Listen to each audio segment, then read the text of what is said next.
ದೇವಸ್ಥಾನದ committee CAR ದಕ್ಷಿಣ ಆಡುಗೋಡಿ ಬೆಂಗಳೂರು ಇಲ್ಲಿ 21 ವರ್ಷದ ಲಕ್ಷ ದೀಪೋತ್ಸವವನ್ನು ಕಾರ್ತಿಕ ಮಾಸದ ನಂತರ ಬರುವ ಅಮಾವಾಸ್ಯೆಯಂದು ಅತಿ ವಿಜೃಂಭಣೆಯಿಂದ ನಡೆಸಿಕೊಂಡು ಬರುತ್ತಿರುವ ಕೋರಮಂಗಲದಲ್ಲಿ ಅಪರೂಪದ ವ್ಯಕ್ತಿ ಹಾಗೂ ಸಮಾಜ ಸೇವಕ, ಯಾವುದೇ ಪ್ರಚಾರಕ್ಕೆ ಆಸೆ ಪಡದೆ ದೇಶ ಹಾಗೂ ದೇವರಲ್ಲಿ ಅಪಾರ ಭಕ್ತಿ ಹೊಂದಿರುವಂತಹ ಕೇಶವ ಅವರು ಸಪ್ತಗಿರಿ ರಿಯಲ್ ಎಸ್ಟೇಟ್ ಮತ್ತು ಕನ್ಸ್ಟ್ರಕ್ಷನ್ನ ಮಾಲೀಕರಾದ ಕೇಶವ ಮತ್ತು ಕುಟುಂಬ ಹಾಗೂ ಸ್ನೇಹಿತರು, ಬಂಧು ಬಳಗ, ಪೊಲೀಸ್ ಇಲಾಖೆ ವತಿಯಿಂದ ಸುಮಾರು 21 ವರ್ಷಗಳಿಂದಲೂ ಕೂಡ ನಡೆಸಿಕೊಂಡು ಬರುತ್ತಿರುತ್ತಾರೆ.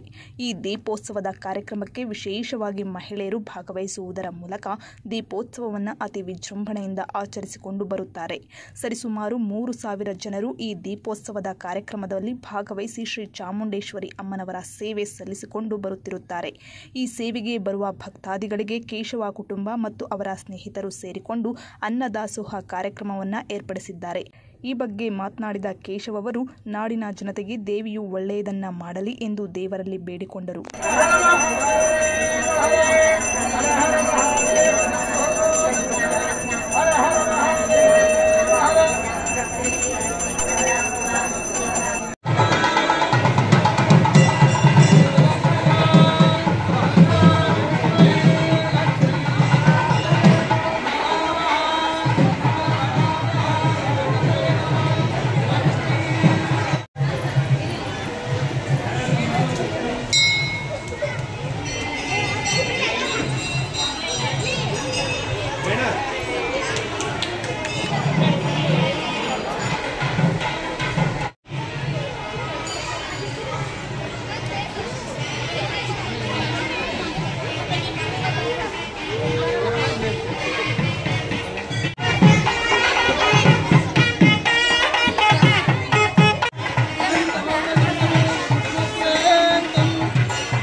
ಪ್ರತಿ ವರ್ಷದಂತೆ ಧರ್ಮಸ್ಥಳದಲ್ಲಿ ಯಾವತ್ತು ಲಕ್ಷ ದೀಪೋತ್ಸವನೋ ಅದೇ ತರ ಇಲ್ಲಿ ಧರ್ಮಸ್ಥಳದ ಲಕ್ಷ ದೀಪೋತ್ಸವ ದಿವಸನೇ ಇಲ್ಲಿ ಕೂಡ ಒಂದು ಚಾಮುಂಡೇಶ್ವರಿ ಅಮ್ಮನ ಲಕ್ಷ ದೀಪೋತ್ಸವವನ್ನು ಇದು ಸುಮಾರು ಒಂದು ಪುರಾತನ ಅಂದ್ರೆ ಒಂದು 30-40 ವರ್ಷದಿಂದ ನಡೆಸ್ಕೊಂಡು ಬರ್ತಾ ಇದೆ.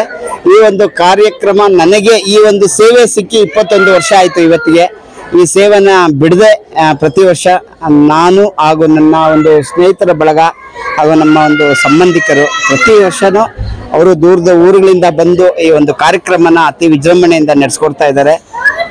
ಹಾಗೂ ಈ ದೇವಿಯಲ್ಲಿ ತುಂಬಾ ಶಕ್ತಿ ಇದೆ. ಆ ಶಕ್ತಿ ಏನು ಅನ್ನೋದಕ್ಕೆ ಇಲ್ಲಿ ಬರ್ತಾ ಇರೋ ಜನಗಳಿಗೆ ಅನುಕೂಲ ಮಾಡಿದಾಳೆ ಅಮ್ಮ. ಹಾಗಾಗಿ ಏನಂದ್ರೆ ಇಲ್ಲಿ ಬಂದು ಅವರ ಒಂದು ಕಷ್ಟ ಸುಖ ಅವ್ರದ್ದು ಏನೊಂದು ಸಿದ್ಧಿ ಫಲ ಏನೇನಿದೆಯೋ ಅದೆಲ್ಲ ಅಮ್ಮನ ಹತ್ರ ಕೇಳ್ಕೊಂಡು ಆ ಸಿದ್ಧಿ ಫಲ ಅಮ್ಮ ಕರುಣಿಸಿದಾಳೆ.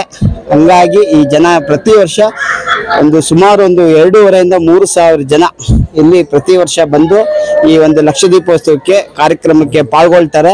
ಬಂದು ಇಲ್ಲೆಲ್ಲ ದೀಪ ಹಚ್ಚಿ ಈ ಒಂದು ಕಾರ್ಯಕ್ರಮನ ಯಶಸ್ವಿ ನಡೆಸ್ಕೊಡ್ತಾರೆ.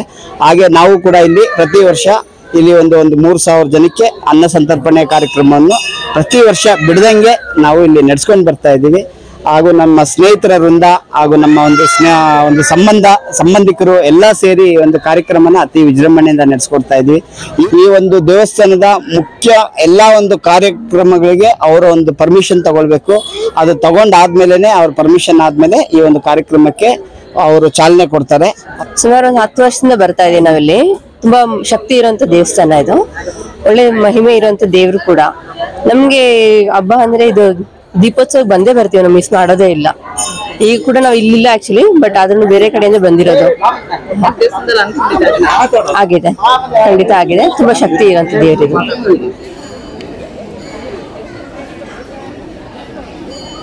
ಇಲ್ಲಿ ಬಂದಿರುವಂತಹ ಭಕ್ತರಿಗೆ ಅಮ್ಮನವರು ಸದಾ ಕಾಲ ಅನುಗ್ರಹವನ್ನ ಮಾಡುವಂತಹದ್ದು. ಇಲ್ಲಿಯ ವಿಶೇಷ ಏನಪ್ಪಾ ಅಂದ್ರೆ 9 ವಾರಗಳ ಕಾಲ ಲಿಂಬೆ ಹಣ್ಣಿನ ದೀಪವನ್ನ ಆರಾಧನೆ ಮಾಡಿದರೆ ಅವರ ಇಷ್ಟಾರ್ಥಗಳು ಸಿದ್ಧಿಯಾಗುತ್ತೆ ಅನ್ನುವಂತಹದ್ದು ಅನಾದಿ ಕಾಲದಿಂದ ಬಂದಿರುವಂತಹ ಸಂಪ್ರದಾಯಗಳು. ಇದು ಸುಮಾರು ವರ್ಷಗಳ ಕಾಲ ತಾಯಿ ಇಲ್ಲಿ ನೆಲೆ ನಿಂತು ಭಕ್ತರ ಇಷ್ಟಾರ್ಥಗಳನ್ನ ದಯಪಾಲಿಸ್ತಾ ಇದ್ದಾಳೆ. ಪ್ರತಿ ವರ್ಷದಲ್ಲೂ ಕೂಡ ನಮ್ಮ ವಿಶೇಷವಾಗಿರುವಂತಹ ಸ್ನೇಹಿತರಾಗಿರ್ತಕ್ಕಂತಹ ನಮ್ಮ ಆತ್ಮೀಯ ಭಕ್ತರು ಆಗಿರುವಂತಹ ಇವರಿಂದ ಇವತ್ತು ಚನ್ನಕೇಶವ ಅವರಿಂದ ಇವತ್ತು ಅನ್ನದಾನ ಮತ್ತು ದೀಪೋತ್ಸವ ಕೈಂಕರ್ಯಗಳು ನಡೀತಾ ಇದ್ದಾವೆ. ಹೀಗೆ ಸಮಸ್ತ ಭಕ್ತಾದಿ ಕೂಡ ವರ್ಷದಲ್ಲಿ ಪ್ರತಿ ವರ್ಷಗಳ ಕಾಲ ಪ್ರತಿ ದಿನದಲ್ಲಿ ವಿಶೇಷವಾದಂತಹ ಅಲಂಕಾರಗಳು, ಶುಕ್ರವಾರ ಮಂಗಳವಾರಗಳಲ್ಲಿ ವಿಶೇಷ ಅಲಂಕಾರಗಳನ್ನು ಮಾಡ್ತಾ ಇದ್ದೇವೆ. ಹಾಗಾಗಿ ಎಲ್ಲಾ ಭಕ್ತರು ಕೂಡ ತಾಯಿಯ ದರ್ಶನವನ್ನ ಮಾಡಿ ಇವತ್ತು ಕೃಪೆಗೆ ಪಾತ್ರ ಆಗಿದ್ದಾರೆ. ಅವರೆಲ್ಲ ರಾಮಚಂದ್ರ ಅಂತ, ನಾನು ವಕೀಲ ವೃತ್ತಿ ಮಾಡ್ಕೊಂಡಿದ್ದೀನಿ. ಈ ದೇವಸ್ಥಾನ ಇಲ್ಲಿ ಕಟ್ಟದಾಗಿಂದನೂ ನಾನು ಪ್ರತಿ ದಿವಸ ಬರ್ತಾ ಇದ್ದೀನಿ. ವರ್ಷ ತುಂಬಾ ವಿಜೃಂಭಣೆಯಿಂದ ನಡೆಯುತ್ತೆ. ನನ್ನ ತಮ್ಮ ಚನ್ನಕೇಶ್ವರನೇ ಈ ಲಕ್ಷ ದೀಪೋತ್ಸವ ದಿವಸ ಅನ್ನದಾನ ವ್ಯವಸ್ಥೆ ಮಾಡಿರ್ತಾನೆ. ನಾನು 14 ವರ್ಷದಿಂದ ಈ ದೇವಸ್ಥಾನಕ್ಕೆ ಬರ್ತಾ ಇದ್ದೀನಿ. ದೇವಸ್ಥಾನ ಅಮ್ಮಂದು ತುಂಬಾ ಪವರ್ ಇದೆ. ಏನಂದ್ರೆ ಕಷ್ಟ ಅಂತ ಬಂದವ್ರಿಗೆಲ್ಲ ಅಮ್ಮ ಒಂದ್ ಸಲಹೆ ಅಂತೂ ನೀಡ್ತಾರೆ ಅನ್ನೋ ನಂಬಿಕೆ ಎಲ್ಲಾ ಜನರಲ್ಲೂ ನಂಬಿಕೆ ಇದೆ.